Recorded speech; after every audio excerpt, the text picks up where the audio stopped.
morning. My name is Ainsley McCarty, and I'm with FSFCU. Thank you for joining our home buying seminar.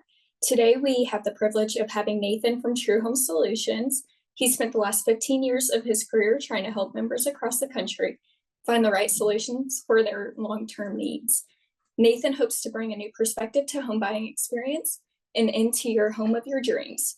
So with that, if anyone has any questions, we ask for you to write them or type them in chat if you are joining us through Zoom, and we will get them to you at the end.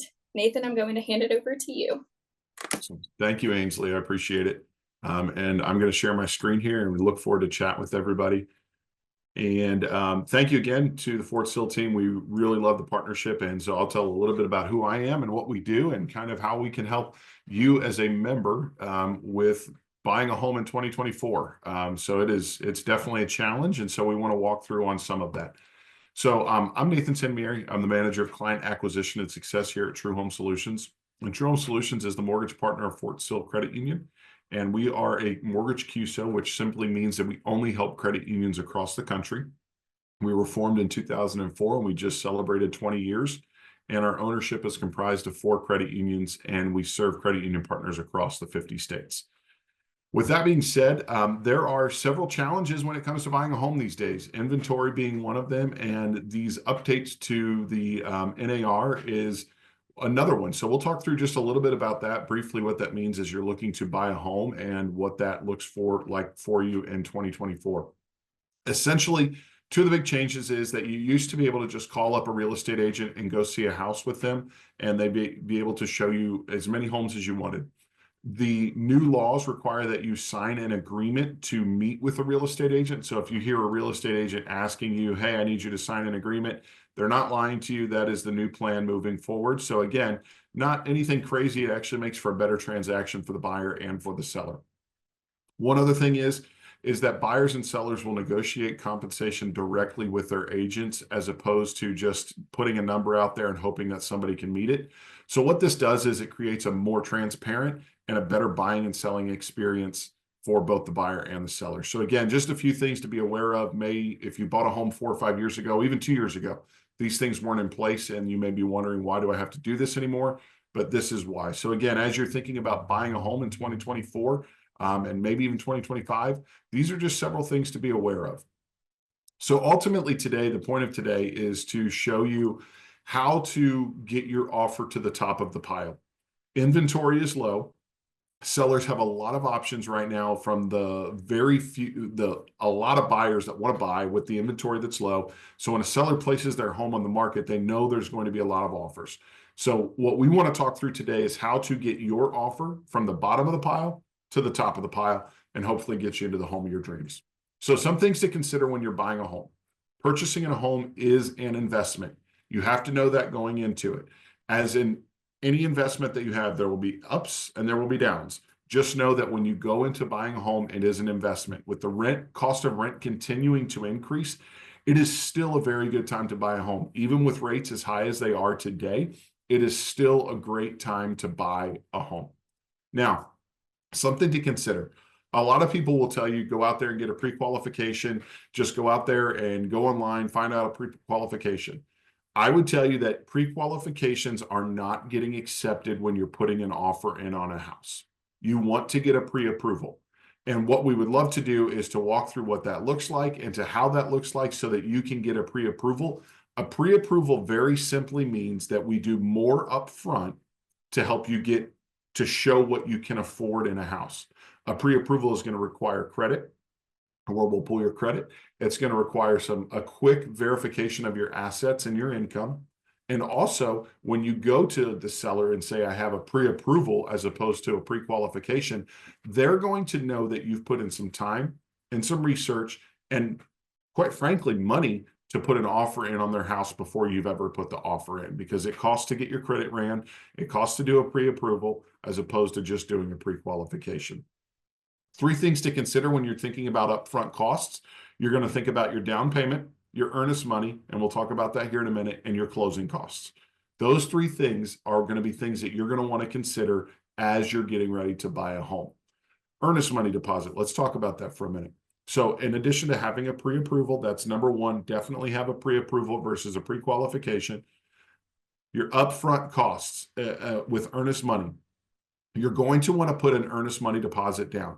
Old 7 to 10 years ago, you used to be able to put $500 to $1,000 down on earnest money deposit, and that was good enough for a seller. What you want to do moving forward is think about as a seller, when they see somebody that has an offer that has a pre-approval versus pre-qualification and has high money down on an earnest money deposit, they are going to see that you're very serious about buying their home. Now, what's really nice is that earnest money deposit can all go towards your closing costs and go towards breaking even at the end of the day when you're there at the title company settling up at the end of when you're getting the keys to your house. So it's not money you just lose, but on average, we're seeing sellers accepting between $2,500 to $5,000 on earnest money deposit. Again, that's going to be dependent on what you talk through with your loan officer, but just keep those two things at the forefront of your mind when you're trying to get your offer to the front of the line. Pre-approval versus pre-qualification and a strong earnest money deposit. Down payment, not so much. We can talk through that. Your loan officer will talk through that with you. That's not a huge deal. Closing costs will talk through all of that with you. But again, those two things are what the sellers are looking for in today's environment to get your offer accepted. Credit score, obviously, we know that that's important. So you're going to want to make sure you know a little bit about where your credit score is as you're going into this opportunity to buy a home. If there are any questions, again, as Ainsley said, please put them in the chat. I don't see any, so I'm going to keep rolling here. The process. Here's what the process looks like to buy a home. Pre-approval, you're going to find a home. You're going to get that pre-approval. You're going to find that home. You're going to go house shopping, which is the fun part, maybe not so fun part. Then what you're going to do, and this is these next two steps are the biggest pieces when it comes to getting a home and closing on time. You're going to send the contract and the requested financial documents back as soon as possible, because what you're going to need to do is sign and return those disclosures as soon as possible. The reason being is that if your disclosures are not signed and returned, what will end up happening is that you're going to look at this, and then let's say average appraisal time is between 15 to 20 days. Average time to close a home is between 28 and 32 days. If you delay on getting the disclosures back, we cannot order the appraisal until then. So if there's anything that comes up in the appraisal, if there's any inspections that go wrong, what you're going to be looking to do is push out your closing date, which is going to make the seller really uncomfortable. So as soon as you get those disclosures in this process, get them back as soon as possible, because then what's going to happen is the processor is going to begin to work. They're going to order your appraisal, and then they're going to start to work on your file, which leads to closing day, which is ultimately the best part of all of this. It can be long, it can be stressful. And what's going to happen is you're going to get to closing day and you're going to say, hey, this is really, really great. And all of the problems are gone away. We're really excited about this. But at the end of the day, that's where it's going to get you to. So all in all, the process and 3 tips as you're thinking about buying a home in 2024 and 2025, 3 tips are: get a pre-approval versus a pre-qualification, come in with a strong earnest money deposit, and make sure that you get those disclosures signed and returned as soon as possible, so that way you can meet the closing date that the seller has put out there.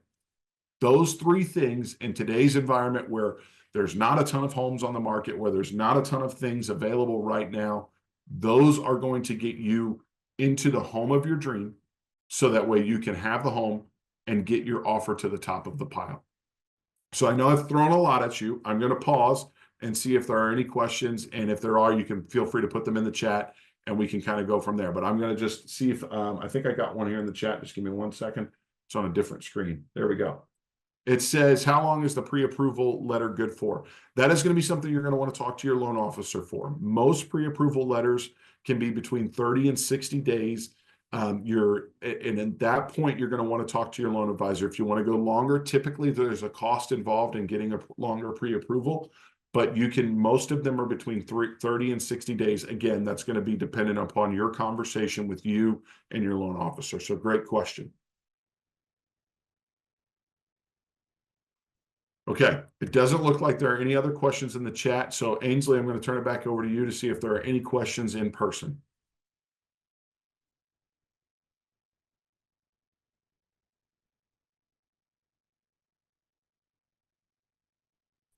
We Are there got any one questions? question here. 1 second. Go ahead. Yeah, hi.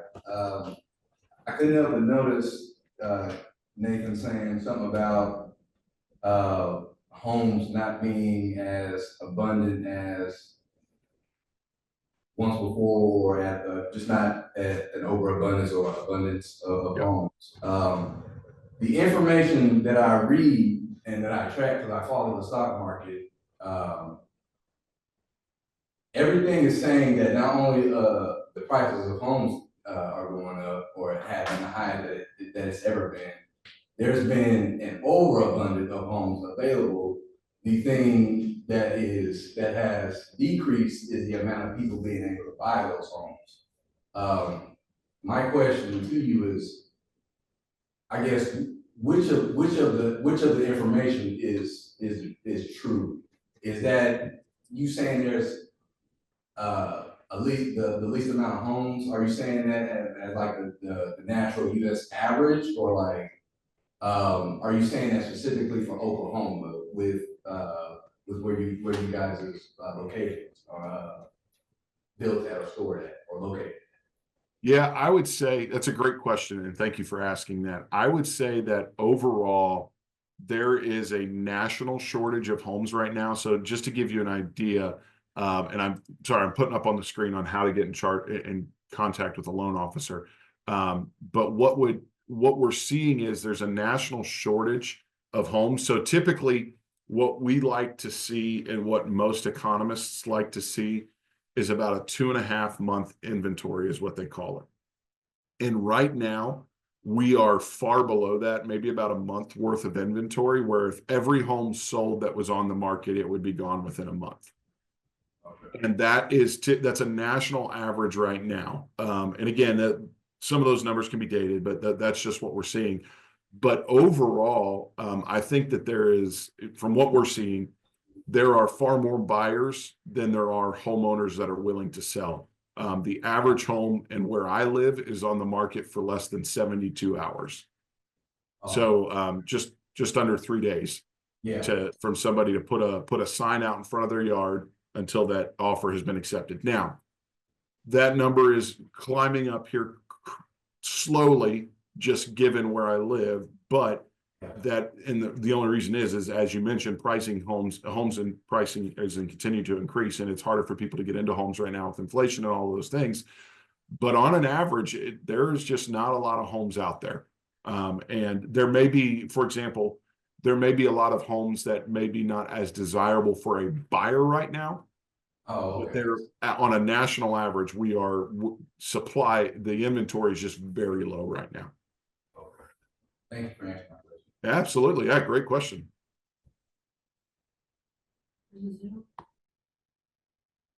Any other questions? That's a good one. There's a question on the chat. Oh, okay. Sorry, it's on a different screen for me, so let me see if I can pull that over here. Okay, there it is. Okay, do you know if there are any resources online where you can find local and state programs that provide financial assistance or incentives for first-time home buyers? I would say go to your state's website. If you just type in incentives in Oklahoma for first-time home buyers, you'll find that. There are a lot of programs out there. And I will say, typically the challenge with those programs for first-time home buyers is that they are so hard for anybody to get approved for, and the money runs out so fast. For example, we're in September. There are probably not very many funds left in any of those assistance programs, and they're really hard to get approved for.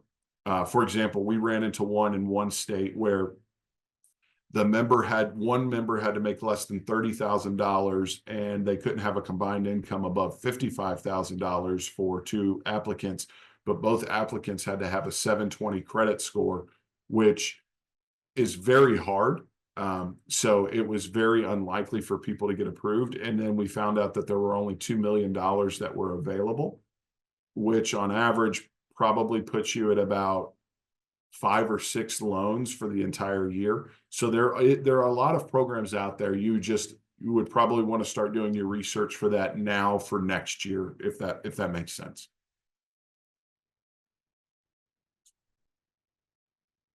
Common mistakes, yeah, for first time. So the question was, do you know any common mistakes for first time home buyers when applying? Absolutely. You wait until it's too late to apply for a mortgage. So for example, if you're going house hunting today and you were looking to have a pre-approval in hand, you're not going to have a pre-approval in hand, as it usually takes between 2 and 3 days to get that back. So at best, you would have a pre-qualification. So if you found a house this weekend, you're probably going to be sitting at the bottom of that pile. So a word of wisdom is, if you're going house hunting on a Friday or a Saturday, you're going to want to start a pre-approval process on Tuesday or Wednesday at the latest. So great question. Another first-time home buying mistakes that we see is not knowing your credit score, not knowing what may be on your credit score.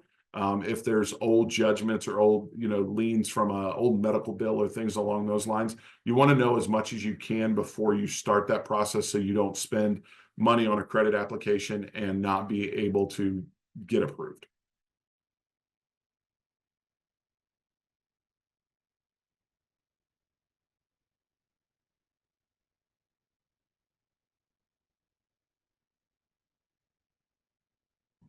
We got one more question.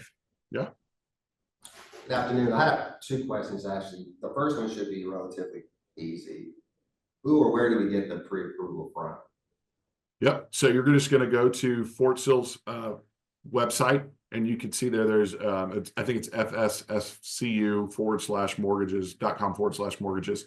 And you would just click the information there, and you could start the process online, or you can call 855-442-5462 and start the process over the phone. So requesting a pre-approval, does that do a credit pull? And then the credit pull, that kind of affects your credit history, I guess? That's correct. Yeah, so you do a credit pull, and what's really nice is when you do a credit pull, we understand that you're probably going to verify a couple of different places for rates. So it will hit your credit, and it will affect your score, but it will ultimately at the end of the day, if you were to decide on a mortgage and you don't do that 500 times over the next 60 days, it's going to be okay. But essentially, it will hit your credit, it will affect your score. But once you do that, once you get that process rolling through a mortgage, it ultimately will work out in your favor. Okay. So my other question with regards to mortgages or home buying, I'm interested in purchasing a property for investment. I currently own a home, but I don't need another residence, so I'm wanting to get into investing into property. So I'm imagining this mortgage is structured to like a 15 or 30-year mortgage. Is there a different structure type loan for investment property seekers like myself? If I want to just buy a house, do a reno, try to get back on the market and make a profit, is there a loan structure? Yeah. That? There's a little bit different structure to it, but that, again, your loan officer is going to talk through all of that with you. And typically, some of the big things to look out there for are making sure you can get an evaluation for the mortgage so that you can do the renovation. But yeah, absolutely. Talk to a loan officer. We do those all day, and we're happy to help. So maybe we're not getting you into the home of your dreams, but maybe getting someone else in through you. So yeah, absolutely. Feel free to reach out. Love to have a conversation with y'all.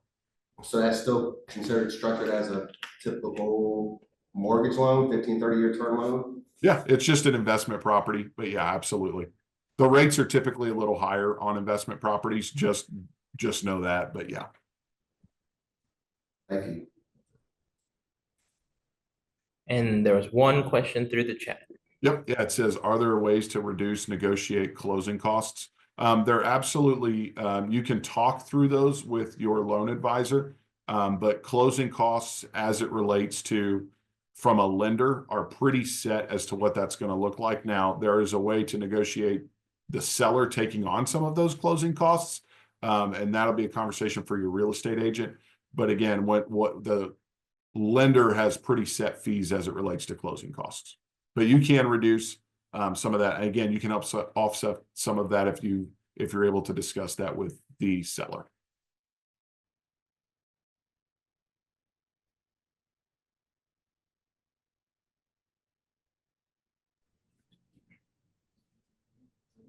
Yeah, I think that's all the questions we have over here. Okay.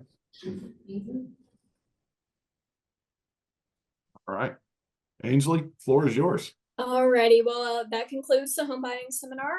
Thank you, Nathan, for your insight on the home buying experience.